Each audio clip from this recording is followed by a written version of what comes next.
Meat City, baby.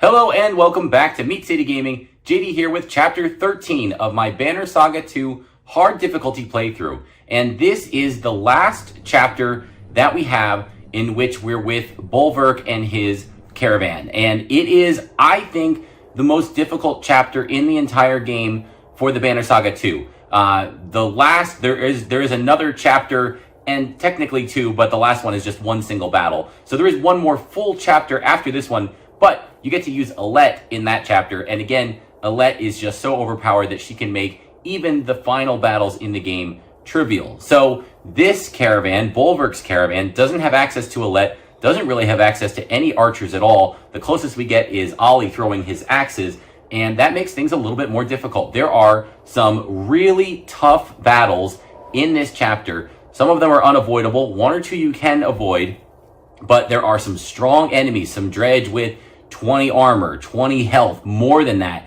And so a single mistake, one time that these guys break through your ranks and get a hit in on your characters, they can wipe some of them out in one single hit, or if not, completely cripple them and bring them down to 1 or 2 health. And then again, their damage is going to be limited throughout the rest of the battle. So the first thing that we do at the beginning of this chapter, there's a little skirmish against some humans. That, of course, is no real problem. But then we discover a whole flood of Dredge walking through a canyon, and among them is a group of Varl. And so Krumer, if he's with you, wants to charge off and go and rescue those Varl. And I do recommend you do this. You don't have to. The outcome that you get, you recruit at least one hero to your team, and then some like support folks that just go into your caravan.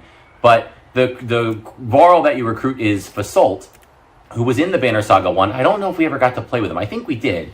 But he's pretty good. He is a high armor character, so he's not as good as Folka, your shield maiden, right? She's your main tank, and she always is going to be for the rest of the game. But he's a good second tank. He's a good second character to soak up some of those big hits in these later battles. And if you lose his health, you're not losing much in terms of damage output, because that's not his specialty. He is just a tank.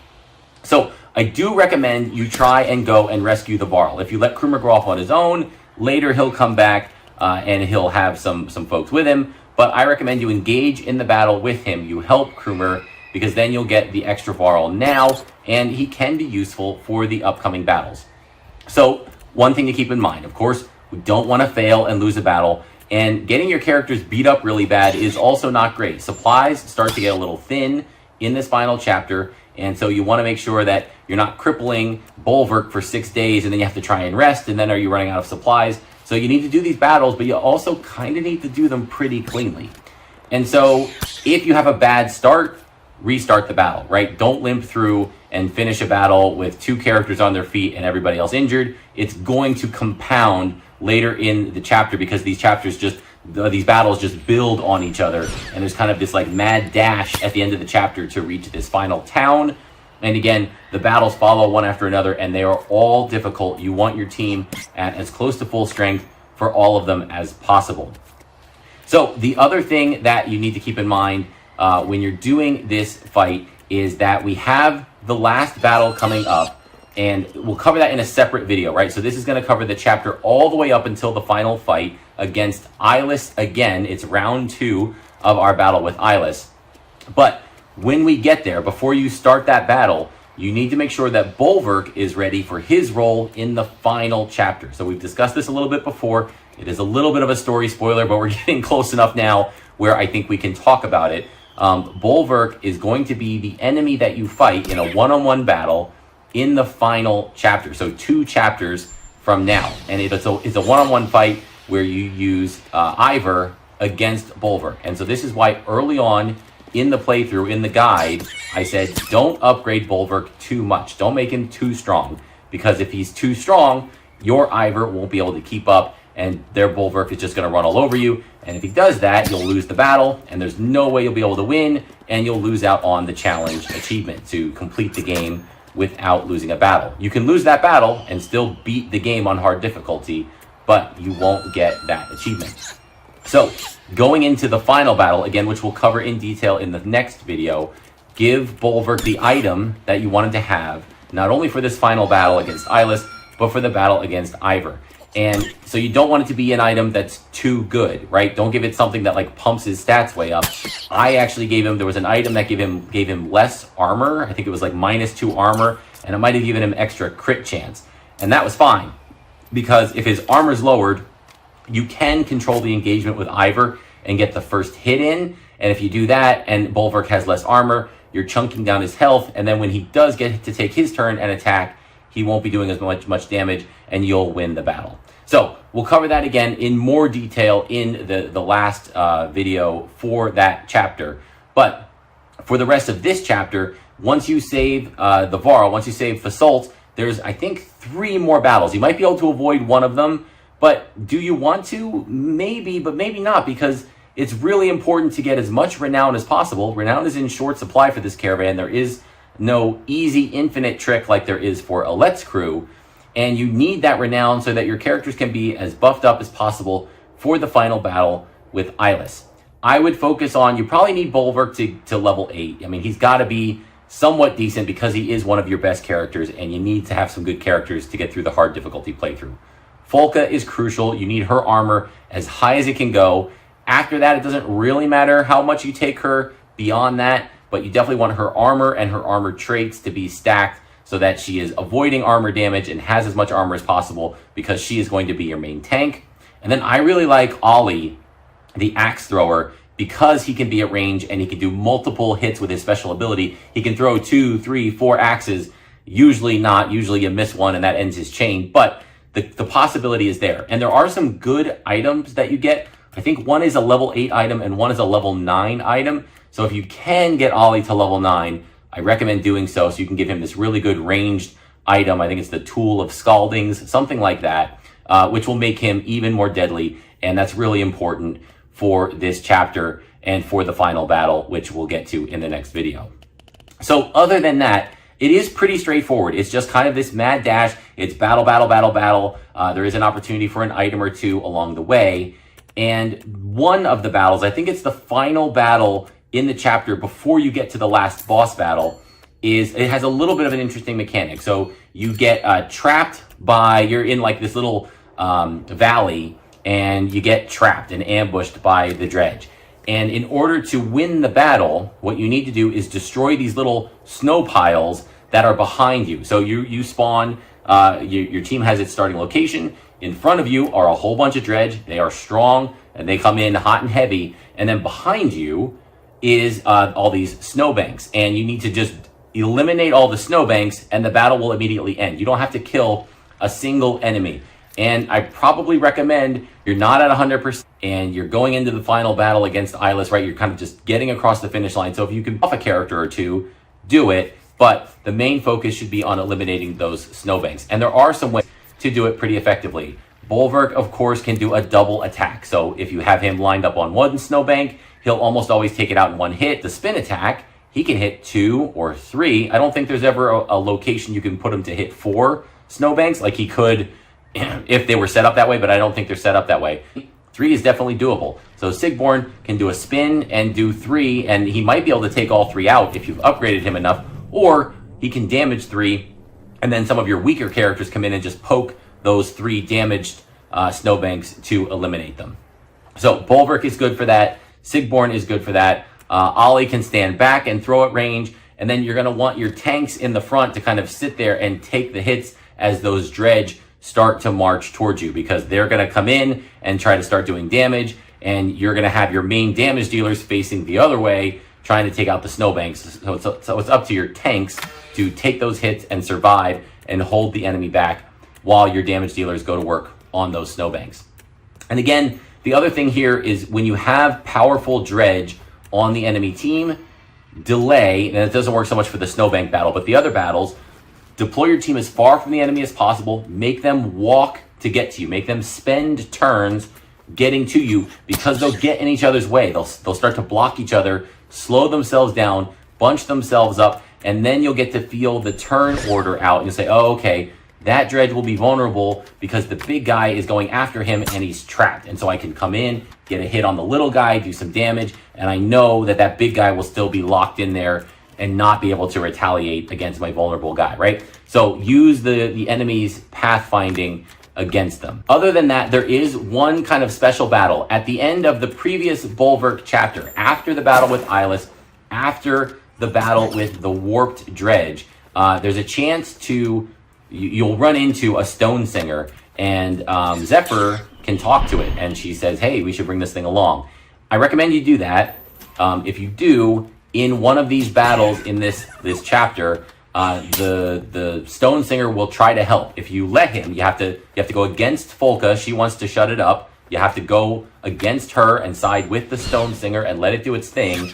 In that battle, which is a tough battle, it has StoneSingers on the enemy team. I think it has some of those big Dredge Lords or whatever they are that do the smash attack on the ground. The StoneSinger that you rescue will do its own cast, and it's not in the turn. You don't get to use it in the battle. It's kind of off to the sidelines.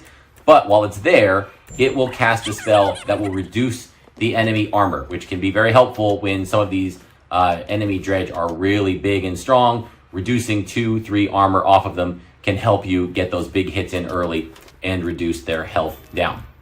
So that's going to be it, right? This is, again, it's a straightforward chapter. It's a lot of battles, but really, really tough battles. But you should be familiar with your team. You should have your crew picked out. You should have your 6 strongest characters and just keep investing in them. You don't really need to spread the love around too much on this team. And then after you get through that final battle where you break through the ice banks, it's a run into the town. You'll collapse, crash. You'll get a little bit of a story blink. And then we will prepare ourselves for the final battle for Bulwark's crew against Eyeless once again, round 2.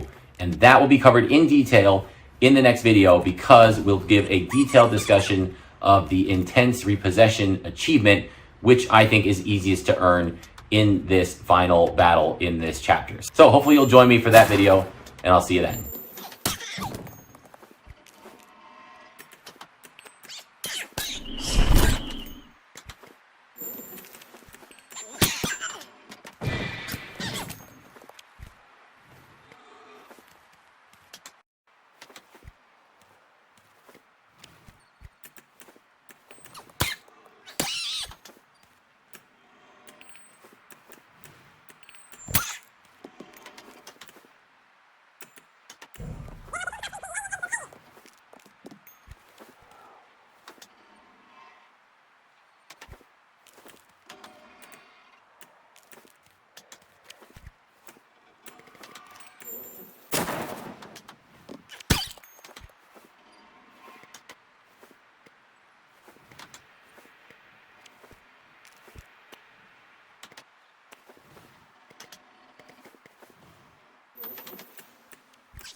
I always respected Big Lighter the Builder. But if he made those caves we went through, well, I'd have killed him myself.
places to make a final stand.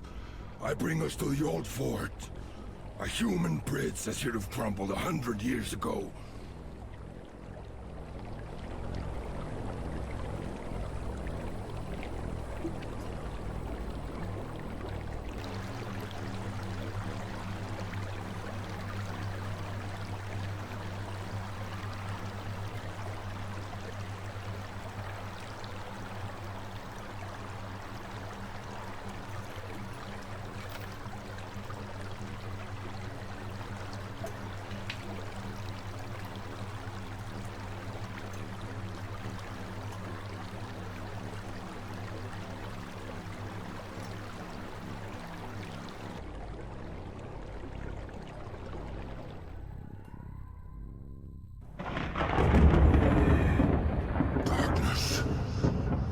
Purple lightning and a dark sun.